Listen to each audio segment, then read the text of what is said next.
ఓం మహాగణాధిపతయే నమః. ఓం గురుభ్యో నమః. ఓం శ్రీమాత్రే నమః. పరమేశ్వర స్వరూపమైనటువంటి జ్యోతిష వాస్తు మరియు ఇతర అనేకమైనటువంటి శాస్త్రములను మనకు అందించినటువంటి మహర్షులకి నమస్కారం.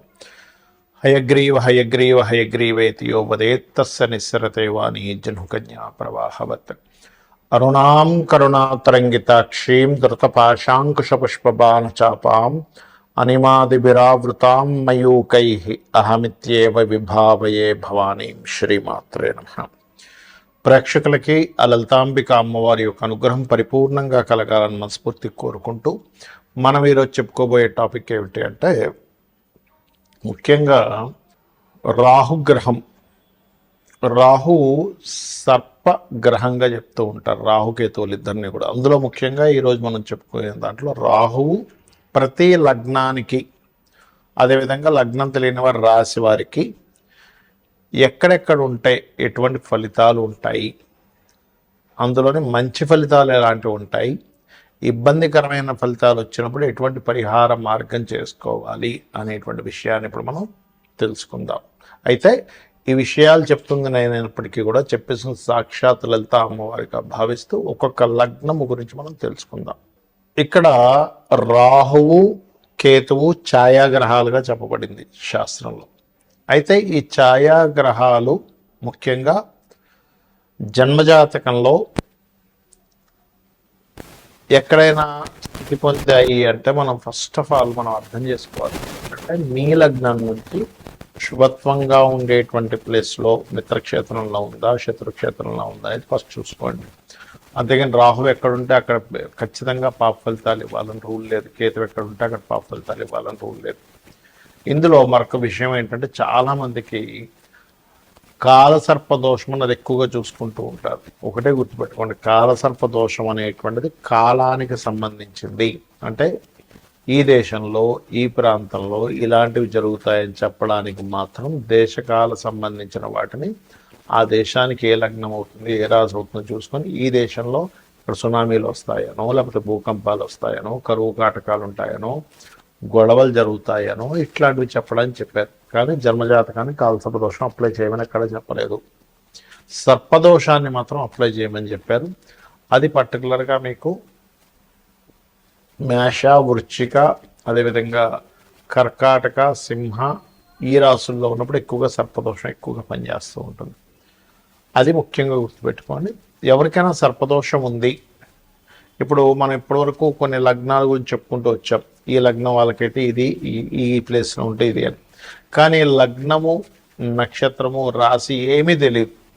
అప్పుడు ఏం చేయాలి అంటే, సింపుల్గా మీకు సర్పదోషం ఉంది లేదు అనేటువంటిది సిమ్టమ్స్ ఏమిటి అంటే, ఒకటి విపరీతమైన కోపం వస్తూ ఉంటుంది, చిన్న చిన్న విషయాలకు కోపం రావడం జరుగుతూ ఉంటుంది. సంథింగ్ నెగటివ్ ఎనర్జీ తొందరగా మీకు అట్రాక్ట్ అవుతూ ఉంటుంది సర్పదోషం ఉన్నప్పుడు. అదేవిధంగా స్త్రీలకైతే మిస్క్యారేజ్ అవ్వడము, విదేశాలకి వెళ్ళాలి అనేటువంటి ఒక సంకల్పం తీసుకొని అక్కడికి వెళ్ళిన తర్వాత అక్కడ ఇబ్బంది పడడము, లేనట్లయితే ఇక్కడి నుంచి వెళ్ళేటువంటి ప్రయత్నం చాలా మట్టుకు మీరు ఎన్నిసార్లు ప్రయత్నం చేస్తున్నా ఫెయిల్ అవుతూ ఉండడము.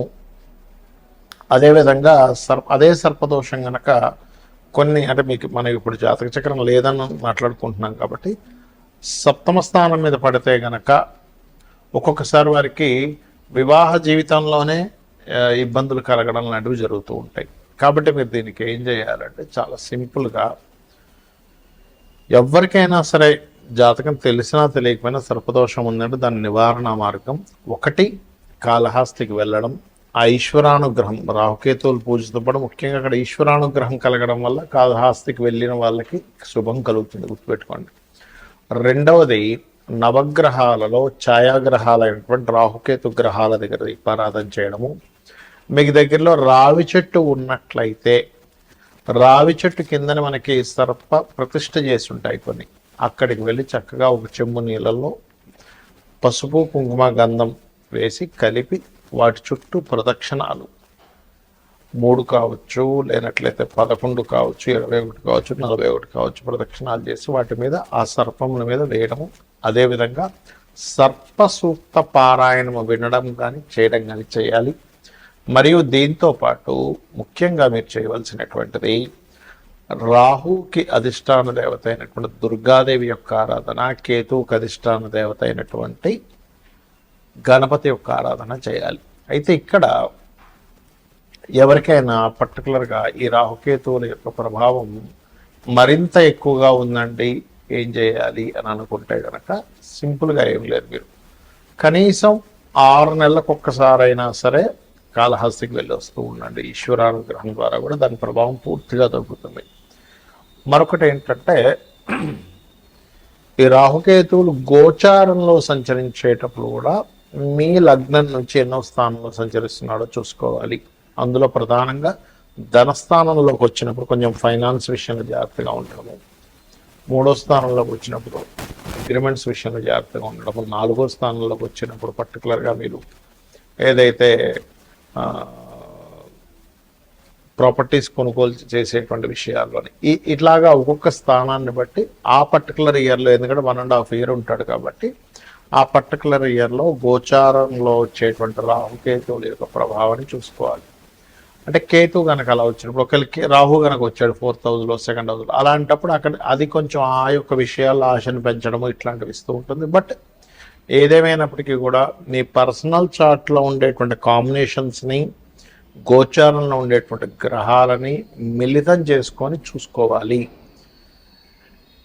ఇక ఈ యొక్క రెమెడీ చేసుకుంటూ గోశాలకు వెళ్ళి ఏదైనా చేయాలి అనుకుంటే గోవులకి బెల్లంతో కూడినటువంటి 4 ఉండల్లా తయారు చేసి గోవు తినిపించండి, మరియు గ్రాసము తినిపించండి. రాహుకేతువుల దోషం అనేటువంటి పూర్తిగా తగ్గుతుంది. మీన లగ్నము, మీన రాశి.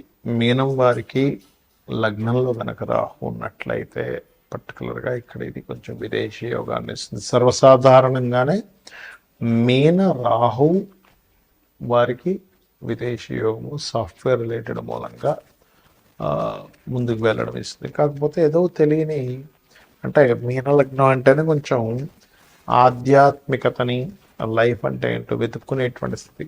దాని నుంచి వీళ్ళకి తెలియకుండానే నేను ఒక దానిలో ఉందాం అనుకుంటే నేను ఎక్కువగా లౌకికమైన వాటిల్లోకి లాగబడుతున్నా అనేటువంటి దీంట్లో ఉంటూ ఉంటారు. అదేవిధంగా కుటుంబ స్థానంలో కనుక రాహు ఉన్నట్లయితే ఖచ్చితంగా ఫైనాన్షియల్ మ్యాటర్స్ విషయంలో చాలా జాగ్రత్తగా ఉండాలి. 3లో కనుక రాహు ఉన్నట్లయితే ముఖ్యంగా ఇక్కడ కమ్యూనికేషన్స్ లేనట్లయితే కొన్ని మీడియేటింగ్ ద్వారా ధనం రావడం జరుగుతుంది. అందులో ముఖ్యంగా 4లో రాహు ఉంటే ఇంకా బాగా, అంటే భూములు, మార్కెటింగ్ రిలేటెడ్ మూలంగా లేనట్లయితే మధ్యవర్తిత్వంగా ఉండేటువంటి వాటి మూలంగా సంపాదన కానివ్వండి, లేనట్లయితే భూమి మూలంగా వచ్చేటువంటి లాభాలు కానీ ఎక్కువగా ఇస్తాడు.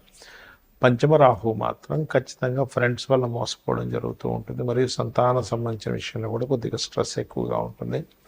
6వ స్థానం రాహు మాత్రం ముఖ్యంగా మీకు పూర్వజన్మ కర్మస్థానం అవుతుంది 6వ స్థానం అనేటువంటిది. కాబట్టి తండ్రి విదేశాలకు వెళ్ళడం, లేదా తండ్రి సపోర్ట్తో మీరు విదేశాలకు వెళ్ళడము, కొంచెం తండ్రికి మీకు ఉండేటువంటి కొన్ని డిస్టర్బెన్సెస్ పెరగడం అనేది ఇస్తూ ఉంటుంది అక్కడ ఉండేటువంటి రాహు. 7వ స్థాన రాహు మాత్రం మీకు పర్టికులర్గా, సప్తమం అనేటువంటిది వివాహము, పార్ట్నర్షిప్స్ కాబట్టి ఆ విషయాల్లో బాగుంటుందని చెప్పుకోవచ్చు. 8వ రాహు మీకు పర్టికులర్గా మీకు ఉండేటువంటి పూర్వీకుల ఆస్తి ఏదైతే ఉందో, ఒక మంచి లగ్జరీగా ఉండేటువంటి ఆస్తి, ఫైనాన్స్ వచ్చేటువంటి ఆస్తి. అంటే కొంతమంది చూడండి పొలం ఉంటుంది, భూమి ఉంటుంది, కానీ దానికి పెద్దగా రాదు. కానీ కొంతమంది కమర్షియల్ కాంప్లెక్స్ ఉంటాయి, దాని ద్వారా తాతగారు ఏదో, అంటే తాతగారి ఆస్తి ఏదైతే ఉంటుందో, ఇక్కడ శుక్రుడు కనుక బాగున్నట్లయితే దాని ద్వారా సంపాదన వస్తూ ఉంటుంది. భాగ్యరాహు మాత్రం కాస్త ఉన్నత విద్యా సమయంలో కొన్ని అబ్స్ట్రగల్స్ ఎదుర్కోవడము, మరియు అదేవిధంగా భాగ్యంలో రాహు ఉన్నప్పుడు ముఖ్యంగా ఇది కొంచెం పితృదోష, సర్పదోషాలు రెండు ఒకటేసారి ఏర్పడినట్టు అవుతుంది. కాబట్టి కాస్త ఈ జాతకులు కొంచెం ఒక ఏజ్ వచ్చిన తర్వాత సర్పశాంతి చేయించుకోవడం కానీ, లేనట్లేదు నాగప్రతిష్ఠ చేయించుకోవడం కానీ మంచిది. 10వ స్థానంలో రాహు ఉన్నప్పుడు మీనలగ్నానికి విదేశాలకు వెళ్ళి చదువుకోవడము, దాంతోపాటు అక్కడే మీరు ఉద్యోగం సంపాదించుకోవడం కూడా జరుగుతుంది. లాభరాహు మాత్రం కాస్త ప్రమోషన్స్ వచ్చే విషయంలో కొంచెం ఆగుతూ ఉంటాయి, బట్ స్లోగా వస్తాయి. అండ్ వ్యాపారాలు కూడా ఆన్లైన్లో యోగిస్తుంది. మీకు చూసుకున్నట్లయితే 12వ స్థానంలో రాహు కూడా విదేశీ యోగాన్ని ఇస్తాడు. ఇక మీరు చేయవలసిన దేవతారాధన రాజరాజేశ్వరి అమ్మవారి యొక్క ఆరాధన చేయండి. మరియు దీంతో పాటు రాహుకేతు గ్రహాల దగ్గర దీపారాధన చేయండి. దుర్గా మరియు గణపతి ఆరాధన చేయండి అనే విధానం బాగుంటుంది.